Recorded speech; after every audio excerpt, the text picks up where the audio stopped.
Hi friends, welcome to ITI gold technical channel में आपका स्वागत है। Daily current affairs, vacancies information and ITI से रिलेटेड वीडियो पाने के लिए हमारे चैनल को सब्सक्राइब कीजिए। सब्सक्राइब करने के बाद बेल आइकन को ऑन कीजिए ताकि मैं जो भी नया वीडियो बनाऊं सबसे पहले आपके पास पहुंचे और आप उसे देखें। यदि आपको सेशन अच्छा लगता है, सेशन से कुछ जानकारी मिलती है तो इसे लाइक कीजिए और दोस्तों में शेयर कीजिए।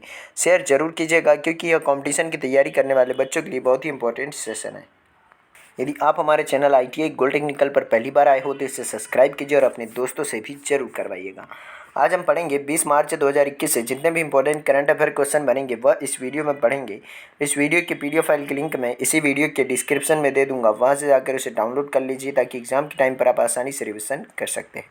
तो आज का हमारा पहला क्वेश्चन है, हाल ही में वैश्विक पुनरावर्तन दिवस कब मनाया गया है? तो इस क्वेश्चन का राइट आंसर है ऑप्शन नंबर सी, 19 मार्च। प्रत्येक वर्ष 19 मार्च को वैश्विक पुनरावर्तन दिवस मनाया जाता है। सॉरी, ये 19 मार्च नहीं, 18 मार्च को मनाया जाता है और इसे इंग्लिश में कहते हैं ग्लोबल रिसाइकलिंग डे। क्या? Recycling day.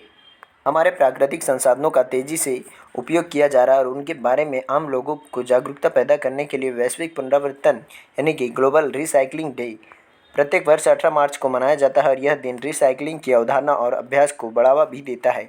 और इसी कारण बढ़ावा देने के लिए हर वर्ष पर्यावरणविद और कार्यकर्ताओं द्वारा कार्यक्रम को आयोजित किया जाता है। और सन 2021 में वैश्विक पुनरावर्तन दिवस का विषय या थीम है रिसाइकलिंग हीरोज़। क्या है? रिसाइकलिंग हीरोज़ है। और इसका मुख्य उद्देश्य उन लोगों के स्थानों और गतिविधियों को पहचानना है जो प्राकृतिक संसाधनों के संरक्षण में रिसाइकलिंग को महत्व प्रदर्शित करते हैं। रिसाइकलिंग ने हर साल 700 मिलियन टन से भी अधिक कार्बन उत्सर्जन को कम करने में मदद की है। और विशेष रूप से रिसाइकलिंग उद्योग में दुनिया भर में 1.6 मिलियन से अधिक लोग कार्यरत हैं और इस दशक में रिसाइकलिंग का वार्षिक योगदान बढ़कर $400 बिलियन हो जाएगा। तो इस क्वेश्चन का राइट आंसर है, सॉरी, ऑप्शन नंबर बी इसका राइट आंसर है। चलिए नेक्स्ट क्वेश्चन की ओर चलते हैं। नेक्स्ट क्वेश्चन है, हाल ही में सरकार ने किस राज्य में JVC Ratle hydraulic power corporation की स्थापना की मंजूरी दी है? तो इस क्वेश्चन का right answer option number C, Jammu Kashmir.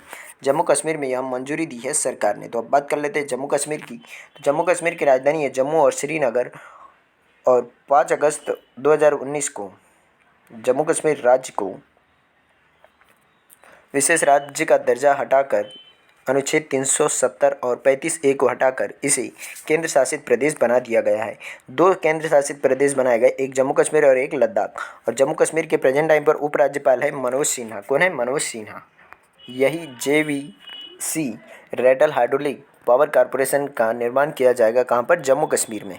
और यह कहाँ पर बनाया जाएगा? तो यह बनाया जाएगा किश्तवाड़ जिले में चिनाब नदी पर 850 मेगावाट रेटल हाइड्रोलिक इलेक्ट्रिक परियोजना को लागू करने के लिए जम्मू कश्मीर सरकार और नेशनल हाइड्रोलिक पावर कॉरपोरेशन ने समझौता किया है अभी।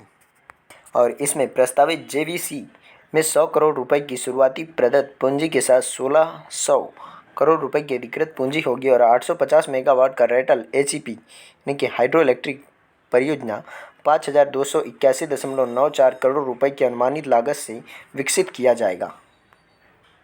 इस क्वेश्चन का राइट आंसर है ऑप्शन नंबर सी। चलिए नेक्स्ट क्वेश्चन की ओर चलते हैं। नेक्स्ट क्वेश्चन है, हाल ही में 15 कॉर्प्स के नए कमांडर के रूप में किसने पदभार संभाला है? तो इस क्वेश्चन का राइट आंसर है लेफ्टिनेंट जनरल डीपी पांडे।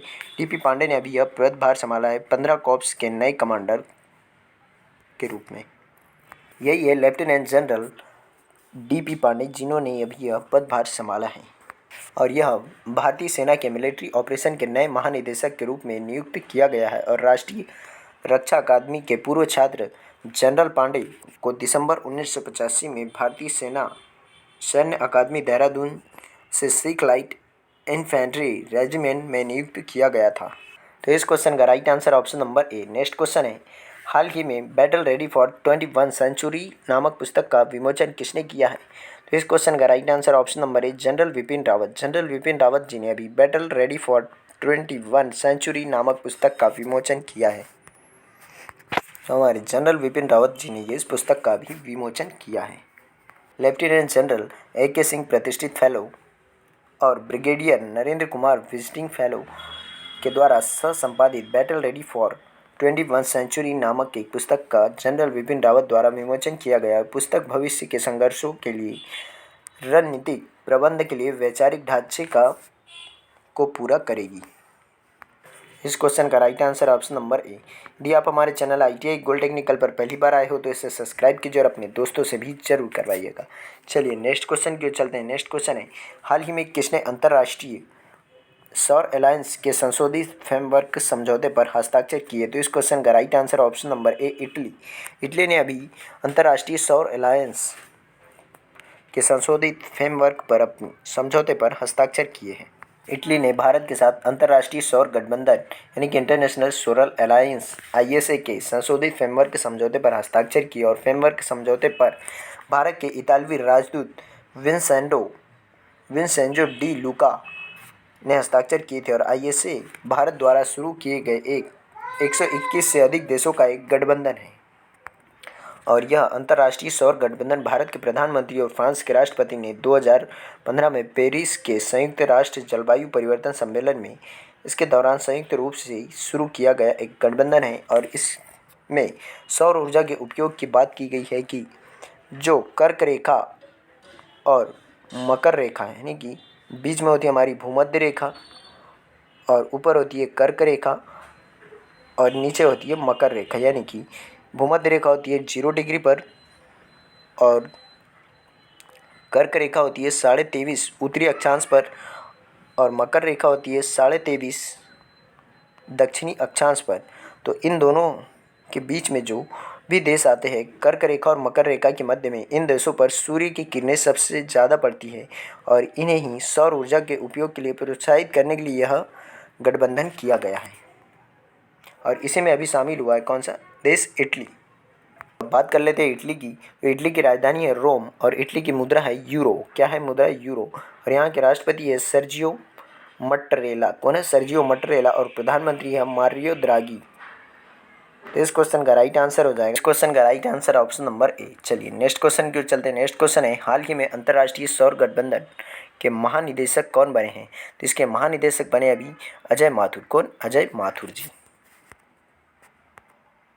यही है अजय माथुर, जिन्होंने अभी अंतर्राष्ट्रीय सौर गठबंधन के महानिदेशक के रूप में कार्यभार संभाला है और इन्होंने स्थान किसका लिया है? उपेंद्र नाथ त्रिपाठी जी का इन्होंने अभी स्थान लिया है। इस क्वेश्चन का राइट आंसर ऑप्शन नंबर सी।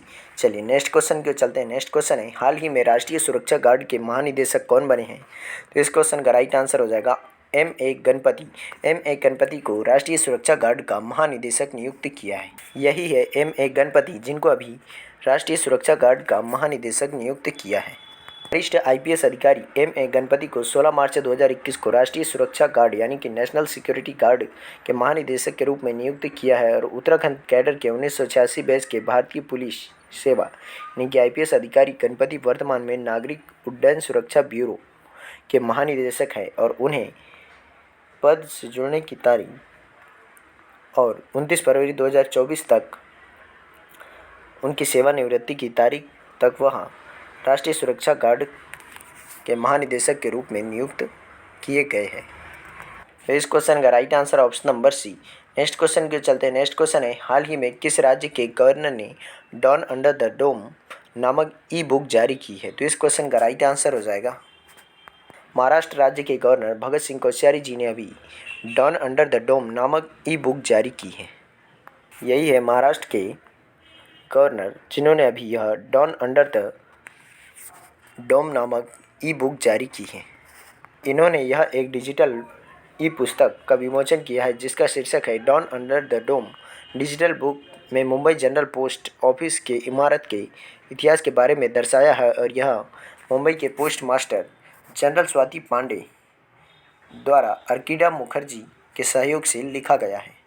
तो इस क्वेश्चन का राइट आंसर हो जाएगा ऑप्शन नंबर बी। चलिए नेक्स्ट क्वेश्चन की ओर चलते हैं। यदि आप हमारे चैनल ITI गोल्ड टेक्निकल पर पहली बार आए हो तो इसे सब्सक्राइब कीजिए और अपने दोस्तों से भी जरूर करवाइएगा।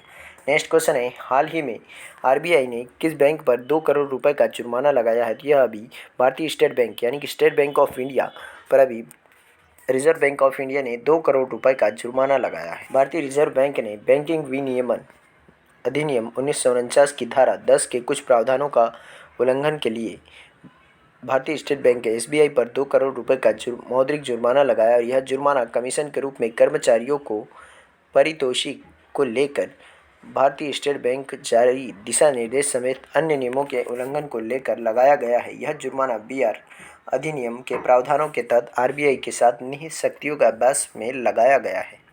अब बात कर लेते हैं रिजर्व बैंक ऑफ इंडिया की। तो इसके 25वें गवर्नर है शक्तिकांत दास। इसका मुख्यालय है मुंबई में और इसकी स्थापना की गई थी 1 अप्रैल 1935 को। इसका राष्ट्रीयकरण हुआ था 1949 में। और आरबीआई की स्थापना जिस एक्ट के तहत की गई थी वह एक्ट था एक्ट 1934। कौन सा एक्ट? एक्ट 1934।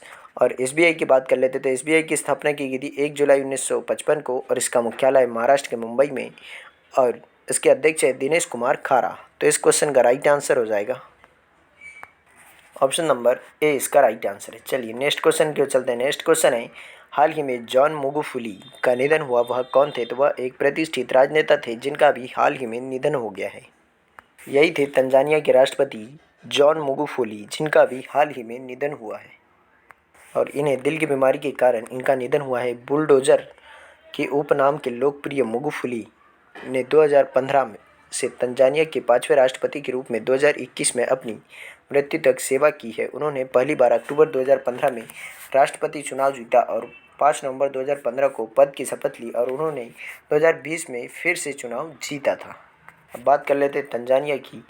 तो तंजानिया के राष्ट्रपति थे सामिया सुलुहू और यहाँ की राजधानी है दोदोमा और यहाँ पर मुद्रा चलती है तंजानिया शिलिंग। और यहाँ के राष्ट्रपति तो वही थे अभी जिनका निधन हो गया है और सामिया सुलू यहाँ के नए राष्ट्रपति बने हैं।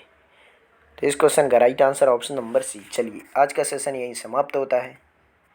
यदि आप हमारे चैनल ITI गोल्ड टेक्निकल पर पहली बार आए हो तो इसे सब्सक्राइब कीजिए और अपने दोस्तों से भी जरूर करवाइए। और सब्सक्राइब करने के बाद बेल आइकन को ऑन कीजिए ताकि मैं जो भी नया वीडियो बनाऊँ सबसे पहले आपके पास पहुँचे और आप उसे देखें। सेशन अच्छा लगता है, सेशन से कुछ जानकारी मिलती है तो इसे लाइक कीजिए और दोस्तों में शेयर कीजिए। Thank you so much watching for my video. मिलते हैं नेक्स्ट सेशन में।